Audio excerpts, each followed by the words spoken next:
Hi, I'm Johnny Price, and you're listening to Adventure Capital, a podcast by WeFunder. Every couple of weeks, we speak with a founder who's raised capital from investors on the WeFunder platform, or some other maven or maverick in the equity crowdfunding universe. And on the subject of the universe, today we're speaking with Erik Franks, the founder and CEO of Tesseract, who are building higher performance, cheaper propulsion systems for satellites. Tesseract graduated from Y Combinator and a few months later raised $929K from 1,200 investors on the WeFunder platform. If you want to learn whether satellites ever crash in space or what could go wrong when you buy a second-hand airplane and attempt to fly it, please do listen on.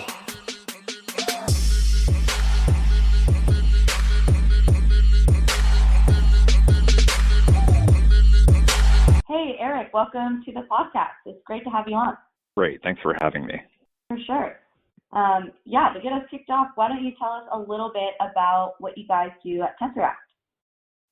Hi, Tesseract builds in-space propulsion systems based upon our new green propellant technology. With investor funding, we've demonstrated the highest performance green propulsion that's ever been built. Tesseract's propulsion systems are about 1,000 times higher thrust than the electric options that are out there. And we have contracts with companies sending missions to the moon and are also developing propulsion systems for satellites and orbital tugs that allow you to maneuver your satellites in orbit once you get there. Launch vehicles like SpaceX drop satellites off, often far away from where they actually want to end up for revenue generating orbits. And that can be as far as 10,000 miles, and we allow them to get there very quickly. Amazing. And when you say green propulsion, what do you mean by that?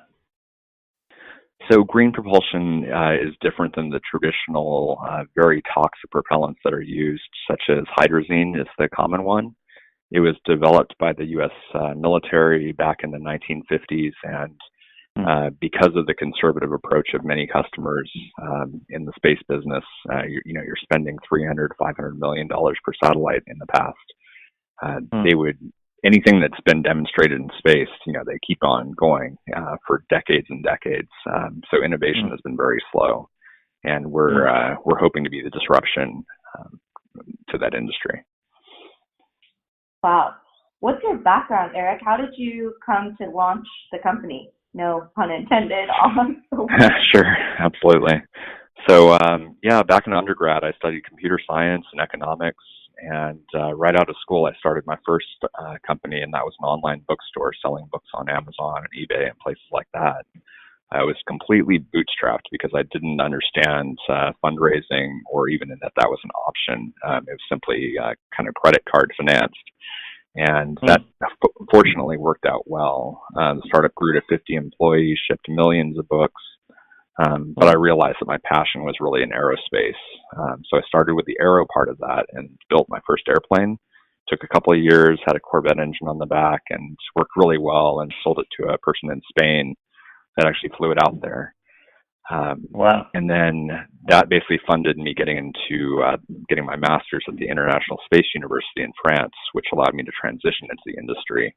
It's also Hey, where Erik, I met my co-founders. Can we just pause a little bit on you made an airplane? What? Sure. How? That seems like a really hard thing to do. So, but in just a few years, you made an airplane. What does it take to make an airplane? Sure. So it's surprisingly not as hard as it sounds. There's really good resources online and a great community. Exactly. There's a group called the Experimental Aviation Group that has their Oshkosh Air Venture convention going on right now, and there's literally hundreds of thousands of people attending up in Oshkosh, Wisconsin right now. And they're a community of builders that just sit around in their garages and build entire airplanes, and then bring them out to the airport, hop in, and go fly them around. So that was wow. That was an exciting thing. Yeah, it's that must be scary when the airplane that you built. If I built an airplane in my garage, I would not trust myself to take it up. No. I might taxi it around on the runway. In this world, there are the people in Oshkosh who fly their homemade airplanes. Yeah. There's everyone else. Yeah, it's quite an adventure. Just a quick story about that. So we got into the Y Combinator accelerator, and unfortunately, briefly after that, I bought an airplane, an amateur-built airplane, but I bought it kind of assembled, but it was a little bit of a mess. So I fixed a lot of things, but I apparently didn't fix enough.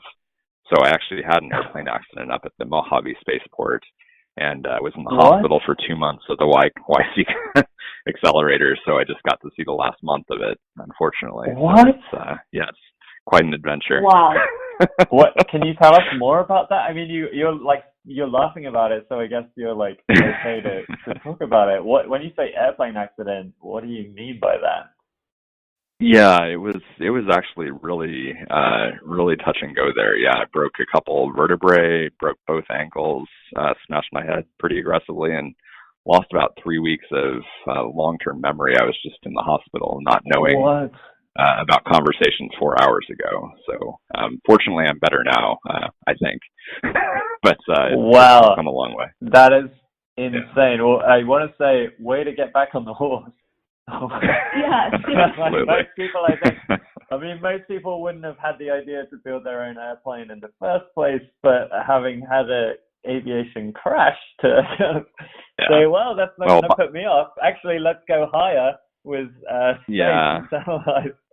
Buying a second-hand amateur built was a little risky, so I'm going to try to avoid doing that in the future. Wow. That's just an incredible story. I mean, we wanted to ask about the Y Combinator experience. It sounds like yours was somewhat curtailed, but I think you're the first founder we've had on the podcast that went through YC. So can you talk a little bit about what that was like, if you can remember it? Yeah, absolutely. So I was kind of viewing it from afar due to the accident and being in the hospital, but my colleagues, my two co-founders, went to the Mountain View campus and we're part of a group of almost 200 people, other co-founders in the summer 2017 batch. It's really an incredible experience, and you end up at meetings with some of the biggest startup founders in the world that are kind of further along in that journey and learning from all the lessons that they've learned from literally thousands of companies that have gone through Y Combinator. They've kind of seen every mistake done with funding, with employee relations, and customer development. So really an incredible wealth of knowledge. And what's nice is that after the 3-month program, they continue to support you and you can get office hours whenever you want. And of course, the introductions to investors are incredible. Yeah, our company went through Y Combinator, and we talked to a decent number of founders who also go through YC, and it's just the most coveted accelerator and adds so much value. If you could boil it down to like one or two takeaways that you got from YC that you would share with somebody looking to either apply or what would those things be? Yeah, I think their byline is pretty much make something people want. They give you T-shirts that say that, and it's really critical to look in the mirror at those shirts while you're wearing them and make sure that you're really building something that your customers are desperately interested in, and that's something that we've really focused on. You've got to do a lot of customer discovery to learn what people want or have experienced that yourself. And then going and building it. The fact that it doesn't exist means that it's going to be challenging to do a lot of the time. And we spend a lot of time. Go ahead. For a consumer-facing platform or for a software company, that customer discovery, building something people want, it's a lot easier, right? There's rapid iteration. Right. You can kind of quickly, evaluate by whether or not people are using the product. For you guys, given the massive capex and like investment and the long time horizon, how do you do that? How do you figure out what customers want far away from actually being able to deliver on a product? Right. That's been a real challenge in customer understanding. And one of the ways that we've done that is that we are from the aerospace field. We've seen the challenges. We've worked on space shuttle at NASA, at Virgin Orbit, at Space Systems Loral, which is the biggest satellite builder on Earth, Aerojet, Northrop. just down the line. We've really seen it internally from these companies. And then we also go to space conferences around the country and world to talk to those customers and continue to build the relationship. Networking is really critical in this field because there aren't so many companies. It's not consumers that you have to reach. It's big aerospace companies, new and old. Got it. So you talked a little bit about how you guys are shifting space tech into like the modern day and age. What do you think the future holds for space tech and for Tesseract? How do you guys fit into that picture? Great. It's a huge change that's coming in for this industry. It's finally having a shift from 1960s technology when the space age started. A lot of those same technologies and even part numbers are still being used. And what's really changed is the kind of SpaceX bringing the cost of launch down and then the movement to small satellites. Currently, there's about 1,500 satellites in orbit, and we're forecast to have 20,000 satellites in the next 10 years. That's a lot of new satellites at a large scale that's never occurred before. Pretty much before, it was NASA and the European Space Agency that were doing that. They were the only ones. Countries could afford these space missions. Now it's democratizing space for all of us. And Moore's law has brought down the cost of kind of every other component in the satellites. Propulsion really hasn't seen that advantage, and that's what Tesseract is offering. Is there's a lot of technology that has developed in the last 15, 60 years, and we're bringing that to bear. Wow, that's really, really exciting. Maybe shifting gears a little to talk about the WeFunder raise that you guys did. Firstly, why did you decide to raise capital on WeFunder? You graduated from Y Combinator. I'm sure you had a lot of institutional investors that were interested. This is a relatively unconventional way to raise capital. Why did you choose to go with the equity crowdfunding route? Right. After Y Combinator's demo day, where we presented to kind of the largest congregation of institutional and angel investors in the world that assemble twice a year, we had a lot of meetings. We had over 100 different investors that we were talking to, and we did raise from many of them. But some of the feedback that we heard was that we needed to get to contracts and develop the technology just a little bit more. And that's what we've done with the investment from WeFunder, and we've also gotten strategic investment from some of our first customers. WeFunder is a YC company, and we spoke with WeFunder, and we're really excited about the kind of democratizing access to early stage space investments. There haven't been too many companies that people could get in on, and there's so much excitement for space technology. And we've really, really been happy with talking to investors in our WeFunder campaign. Yeah, I think the Moonshot kind of whole idea is one of the three buckets that we find funds really well on WeFunder. And I think space specifically, like so many people just love space, and everyone wanted to be an astronaut at some point in their childhood. Right. So this allows them to have like one little piece of space that they're a part of.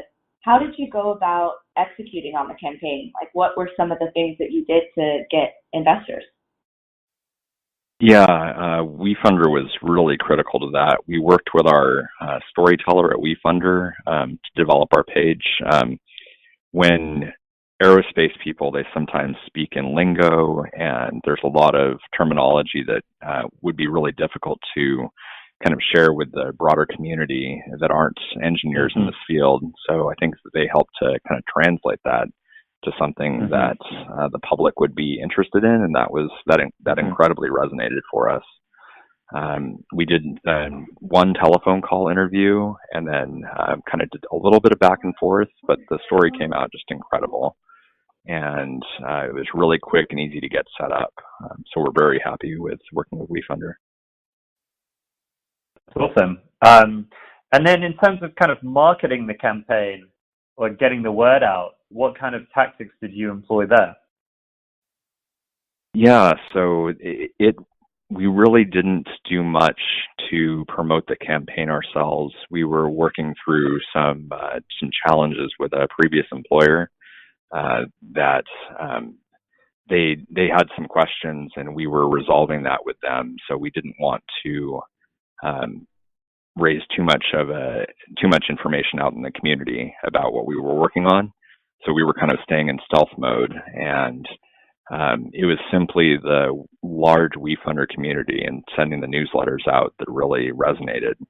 We didn't really have a social media presence. It was really all WeFunder and the amazing story that was put together in the community, the newsletter distribution list. Awesome.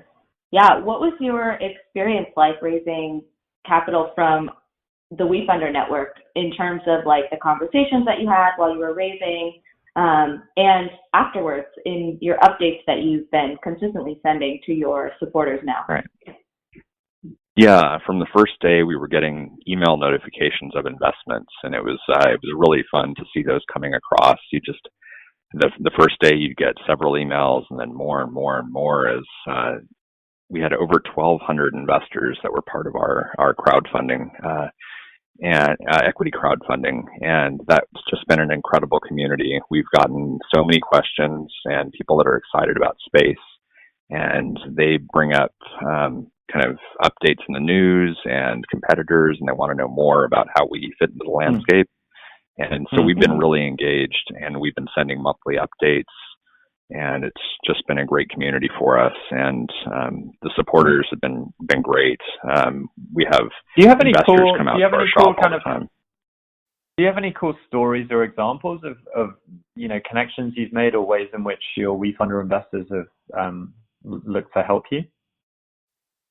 Yeah, we've had investors out to our shop our test site out in Livermore, California. We actually have a test site for our rockets, and we fire them out at the little airport out here.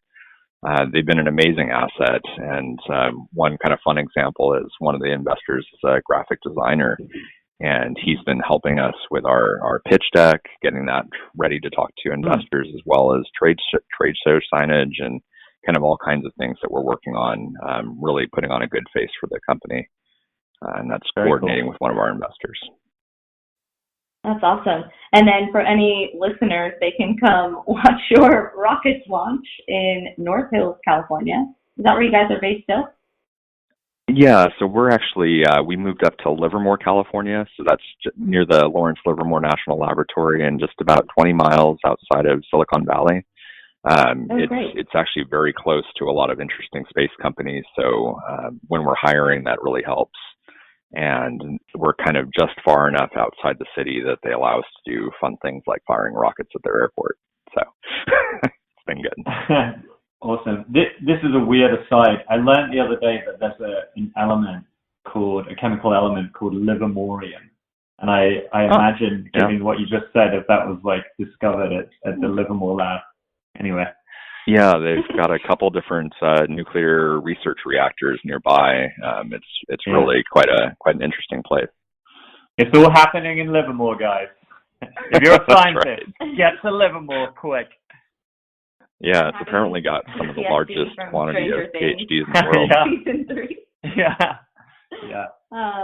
Wow. Okay, so to wrap up here, 2 questions that we ask at the end of every podcast episode. Can you share with us one piece of advice for someone who's running or considering running an equity crowdfunding campaign? And then one piece of advice more generally for someone looking to start a startup in the space sector. Yeah, I think working with your WeFunder storyteller was extremely helpful for us. Really sharing your excitement for the business opportunity and your expertise in executing on that was great for us. And then kind of advice for someone trying to get into this is find a pain point in the industry that you're looking into and make it go away. Going back to YC's motto is make something people want. And customer discovery is a big part of doing that, and people will tell you if you ask. That's awesome. And also beware of secondhand aircraft. That's right. Yeah, absolutely. one last bonus question, which we may cut if it's a dumb question. But you said that the number of satellites are expected to be upwards of 20,000, I think, earlier. Right. Can satellites ever run into each other? Like, are there satellite accidents? No, there totally are. There was a Russian satellite, Cosmos, that ran into another country's kind of active satellite. And the challenge with the Russian satellite was that it kind of retired. They turned off all the systems. But if you're zooming around at 17,000 miles per hour, you can have very bad days when things run into each other. And so that has happened. Surely space is like so big. Space is a pretty big place. Like, I would have thought that the probability of like two satellites running into each other, even like when the number's much bigger than 20,000, would be infinitesimally small. Maybe if they're all on the same like axis, I wish it was. Then, yeah. Yeah, it really is a big challenge, and that's one of the reasons that people are so excited about what we're doing, is that having rockets to allow you to maneuver and get out of the way is absolutely critical. People that are operating those 1,500 satellites today, they regularly get alerts from the U.S. military that is kind of being the traffic cop, and they're telling them, get out of the way, you need to maneuver, or you're going to run into each other, and that happens all day, every day. Wow. Well, we could talk about this all day, every day. It's been a really, really fascinating conversation. Thanks so much for taking the time to talk with us, Erik. Really enjoyed it. And we'll see you around soon. Okay, great. Thank you. Have a great day. Adventure Capital is brought to you by your fundraising team here at WeFunder, which consists of Johnny Price, Katie Powers, and myself, Oliver Foyahan. We'll be sharing the adventures of one of our WeFunder founders every other week. If you have any comments, ideas, suggestions, or would just like to find out more about WeFunder or our founders, don't hesitate to contact us at hello@wefunder.com. We'll see you next time.